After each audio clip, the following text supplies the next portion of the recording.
Base of ম্যাথমেটিক্সে তোমাদের সকলকে স্বাগত। এখন আমি আলোচনা করছি মাধ্যমিকের গণিত সাজেশন নিয়ে। আজকে আলোচনা করব বীজগণিত নিয়ে। বীজগণিতের আজকে বড় প্রশ্ন নিয়ে আলোচনা করব। বীজগণিতে বড় প্রশ্নতে তোমাদের মোট 9 নম্বর থাকে, 3টি প্রশ্ন থাকে, অর্থাৎ 3 3 3 সমান 9 নম্বর থাকে। এখন এখানে মোট 3টে বিষয় আছে। কি বিষয়? 1 নম্বর বিষয় হচ্ছে তোমার দ্বিঘাত সমীকরণ। দ্বিঘাত সমীকরণ তোমাদের এক অধ্যায়ে আছে। এক অধ্যায়ের মধ্যে অনেকগুলো ভাগ আছে, 1.1, 1.2, 1.3 এভাবে 1.5 পর্যন্ত। তো তোমাদের দ্বিঘাত সমীকরণের অঙ্কগুলো থাকে 1.2, 1.3, 1.4 এবং 1.5 থেকে। 1.2 হচ্ছে তোমার সমাধান অঙ্ক, আর 1.3 আর 1.4 এটা হচ্ছে সমীকরণ গঠন করে সমাধান, আর 1.5 হচ্ছে দ্বিঘাত সমীকরণ, অর্থাৎ দুটি বীজ আলফা এবং বিটা সম্পর্কিত যে অঙ্কগুলো আছে তা নিয়ে। তার মানে এখানে তোমার মোট 3টে বিষয় থাকে। এখন এই 3টে বিষয়ের মধ্যে যে কোনো দুটো বিষয় থেকে অঙ্ক থাকে, একটি উত্তর করতে হয়।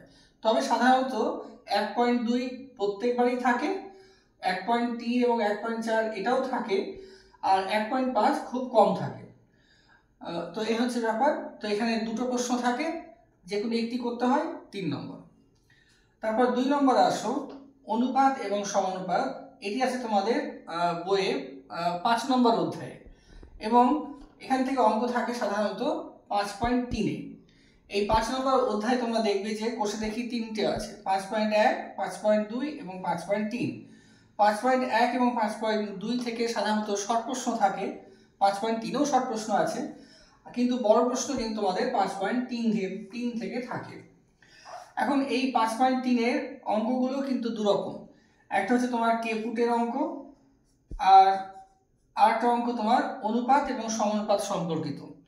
তো এখন কেপুট থেকে সাধারণত একটা অঙ্ক থাকে, আর অনুপাত সমানুপাত অর্থাৎ অনুপাত সমানুপাতের যে নিয়মে থেকে একটা অঙ্ক থাকে, অর্থাৎ দুটো প্রশ্ন থাকে, যে কোনো একটি করতে হয়। তারপরে চলে আসো 3 নম্বরে, করণী এবং ভেদ। করণী হচ্ছে তোমাদের 9 নম্বর অধ্যায় থাকে। 9 নম্বর অধ্যায়ও তোমার কোষে দেখি 3টে আছে, 9.1, 9.2, 9.3। 9.3 থেকে তোমাদের বড় প্রশ্ন থাকে।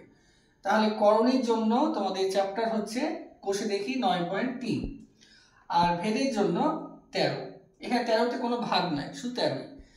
তো নিয়মটা হচ্ছে করণী থেকেও একটি প্রশ্ন থাকে, আর ভেদ থেকেও একটি প্রশ্ন থাকে, যে কোনো একটি করতে হয়। তাই এখান থেকেও 3 নম্বর। তাই এখানে 3, 3-এর 6 আর 3-এর 9, তো মোট তোমাদের 9 নম্বরের অঙ্ক থাকে বীজগণিত থেকে।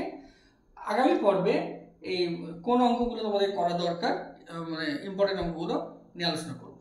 তোমাদের থাকো।